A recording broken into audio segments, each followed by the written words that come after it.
Hi everyone, it's David. I'm a wedding and portrait photographer from here in Melbourne, Australia. What I wanted to talk to you today is about a solution that I've found for backing up my images when I'm on location, doing things like weddings, etc.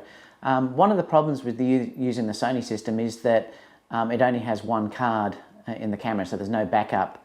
And I was a little bit nervous, even though after shooting for many number of years I've never had a card fail.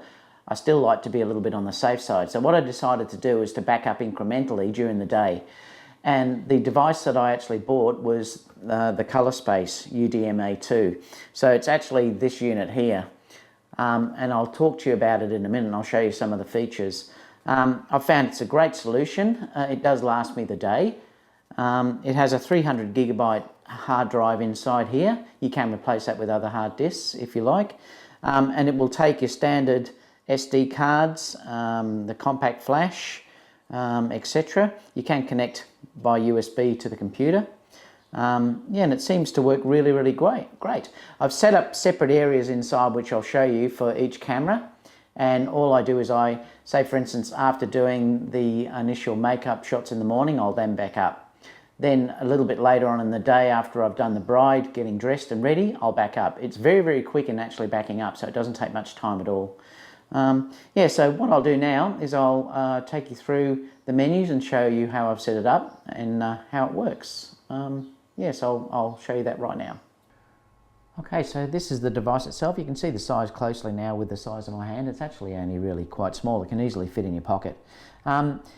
Basically, to start the unit up, you just press the little silver button here until it goes green. It boots up in 10 seconds, so it's very fast. There's a compact flash slot there, and your SD card slot is here. It will take a number of different card format types, so you can just look online and see what there are, but it takes heaps. It's a 300 gigabyte internal hard drive. You can upgrade that if you want to. Now the structure itself, the way this works, oh by the way, there's a USB card here. Now I've used this, I've connected this prior to my computer, and I've actually created a set of folders inside, and I've made one for each camera that I use. That way I'll know that each camera is in its own separate folder.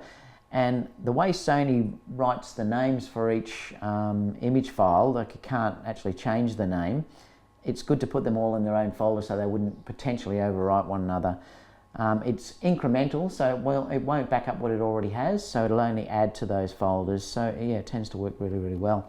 You can see that in the actual unit itself, there's an import, there's a photo section, file if you want to go for individual files. There's a Wi-Fi component that comes with a Wi-Fi module. I have that, but I haven't even set it up because I just plug the card straight in.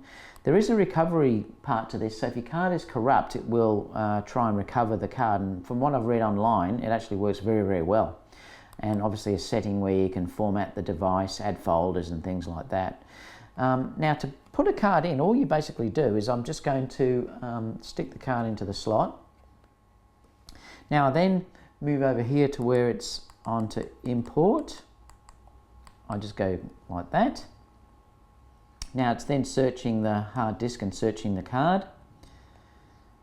Now all I then do is I'll click onto import ink, because if you just go to import, it will just put it anywhere. It'll just put it on the hard drive. I want to put it into a folder, so I just go to import ink. And then basically I've got a backup and a recovery folder here. If I click on the backup, I can then stick it in. Now I'm going to just put it into the A7R2 folder. I'll just select that, and it will import the two files. Now I won't go to the browser, you can view it straight away, but I'll show you in the photo part how you can go in. It does take the RAW files, so you don't have to shoot JPEG. This will actually take the Sony RAW as well as the Nikon or Canon. Now if I wanted to view the photos itself, I'll just take the card out. If I wanted to view the photos, all I do is go down to photo. I'm then going to go to my backup because I've put them into the backup folder, and then there the individual folders for the camera. Now I just stuck it in the A7R2 folder, which will be in here. So if I click on that, oh there we go, yep. Alright, so I've stuck the two RAW files in there. So there's if I open them up, you can see it actually opens. Now you can enlarge the actual image around and then scroll around and have a look if you like.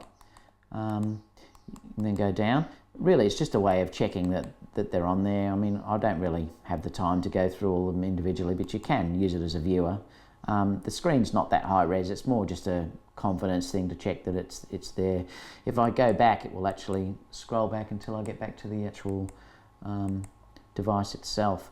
Yeah, so that's the way I work. So I tend to just shoot, say for instance, the makeup in the morning, and then I'll have back up straight after that. I'll then wait for the bride to get changed and I'll back up again. So I'm constantly backing up during the day, and then I'll back up in the car while I'm going to the venue where they're going to get married, etc., and just back up during the day. So at least if a car did fail, I'm not going to lose everything. So I found it's a great way of doing it. Really small, it's got internal batteries that tend to last all day, and yeah, I'm really, really happy with it. So I hope you like me showing you through the unit itself. If you can you please like my page by clicking down below. If you have any questions, leave them and I'll get back to you as soon as I can. And please give me a thumbs up for liking the video, and I'll see you again soon with a new product.